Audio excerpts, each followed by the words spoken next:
Happy Friday, everybody.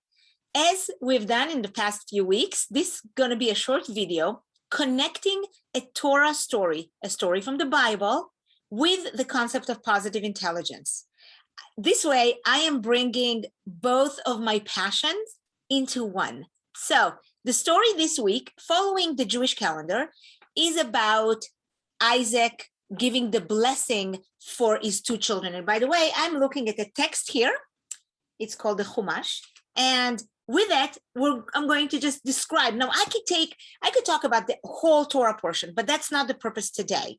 The purpose is to take one clip, one tiny detail, and bring it in the positive intelligence lens. So in this story, Isaac is getting older. Rebecca is giving birth to two twins, Jacob and Esau, and Jacob is buying the firstborn right from Esau in the time when Esau is very hungry. And then later on, Rebecca is helping Jacob trick his father Isaac into giving him the blessing of the firstborn. So that is in general what it is about. So going into just a little tiny detail, what is the concept I want to talk to you today is the controlling saboteur of Rebecca. Let's take it a step back. So Rebecca is pregnant, she's having a child, and it says in the Bible that she loves Jacob more than Esau. And it says that the father loved Esau. And in positive intelligence terms, there is here a clear way of favoritism that is stemming of judgment. Rebecca is judging her son, Jacob, in more rosy glasses than she judges her son, Esau. Sometimes favoritism causes separation. The kids growing up, I think, know that mom loves this and dad loves that. Think of yourself, if you have a family, if that would be a wise thing to do. And what about if you are leading a team? Could you make it obvious that you like this person on the team and your favorite to that person on the team and not the other people on the team? What will be the impact for your team?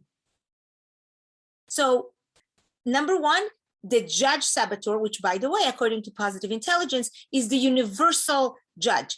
It comes in regardless of your gender or your age or your where you are culturally in the world. Everyone judges.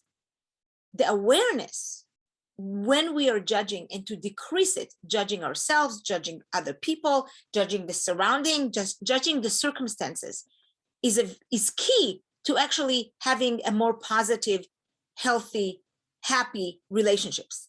So number one, it starts already from the start. We know that there is judgment. Then it comes to the fact when Isaac is blind, Rebecca is assisting. She is actually initiated, not that she's assisting. She initiated this whole to trick her own husband. What saboteur is that? She decides to dress Jacob in a certain way so he will be hairy shoulders. She decides to cook the meal that Isaac would like. This is the controlling saboteur. The controlling saboteur usually comes, according to positive intelligence, when a person knows that they're capable, they're a go-getter. For myself, I sometimes have the controlling saboteur. And that controlling saboteur, or any saboteur for that matter, uses and abuses our own natural strength. Many people in leadership have the controller saboteur. It doesn't mean that they act on it, but it means that they sometimes have it. Those people are go-getters. They can achieve anything they want. However, the price that they pay is sometimes very dear. Rebecca, in this story, wanting to control, wanting her son to get the first blessing, wanting to have her son be the number one, in the long run, she actually lost greatly, because Esau got very angry when he found out, and Rebecca, out of fear to the son that she loved, she convinces Isaac to send him away. And she never sees him again. She actually dies without him there. He doesn't bury her. He doesn't come back. Look at the price that she paid for wanting to control a situation. Sometimes the people that exhibit the controlling saboteur, we think, oh my God, there is a win. We did something good. When it comes from the left side of our brain, from our saboteur, and not from the sage perspective, we may win this particular battle, but we lose the entire war. Sometimes we think that we get the breadcrumbs and that's the win, when the win is so much bigger than that. When it comes from the sage perspective, we come in and we show decisiveness, and we show collaboration, and we show the idea of positivity and wanting to get a job done. When it comes from the saboteur, it's coming out of fear of what we can't get, on what we have to control, because we will be the only one who can achieve that. So what do we do? What do we do when those feelings of controlling, those who are here, controllers who are hearing that, what can you do? So number one, awareness, because awareness is the key. If we're not aware, how can we fix it? How can we change it? How can we intercept it? But sometimes we're not aware of what we do. And that's when we need to listen to sometimes our own family, people we trust, people we work with and we trust.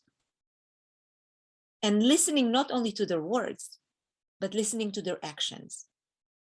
Are they stepping away from you? Are they letting you do all of the work? Do you then feel kind of resentful that you do a lot of the work and no one is helping you? So that's number one, awareness. Then choose to change. Choose to intercept that saboteur. Choose to intercept that which makes you feel in the long run unhappy. And then in positive intelligence terms, do PQ. Connect with your essence in the present. Connect with your breath. Connect with the neural pathways that you can create, moving your mindset from left side to right side. And when you do that, you choose exploring. What else can you do? You choose innovating, playing the yes and game with another person to get ideas of how you can go from this spot to that spot. How can you act more out of love and curiosity and joy rather than fear and anger? How can you not be stressful about the outcome? Sometimes the controlling saboteur, the origin of it, happens in our childhood. We had to take control back in the day when we were kids. We had, because there was a family situation. Sometimes we see it role modeled by our own family as we grow up, just as actually Rebecca saw that with her own brother. And that actually is going to get even bigger next week's Torah portion, when we talk about what Laban did to Jacob. And understand that, life is a cycle and it's a circle. It goes around and it comes around. The fact that Jacob did what he did is going to catch up with him later on, and then he will have to make a change. And will he? I guess you'll have to wait for next week if you don't read the Bible and for me to share with you what happened to Jacob. I'll give you like a little spoiler. He has grown tremendously when he was away from his mother.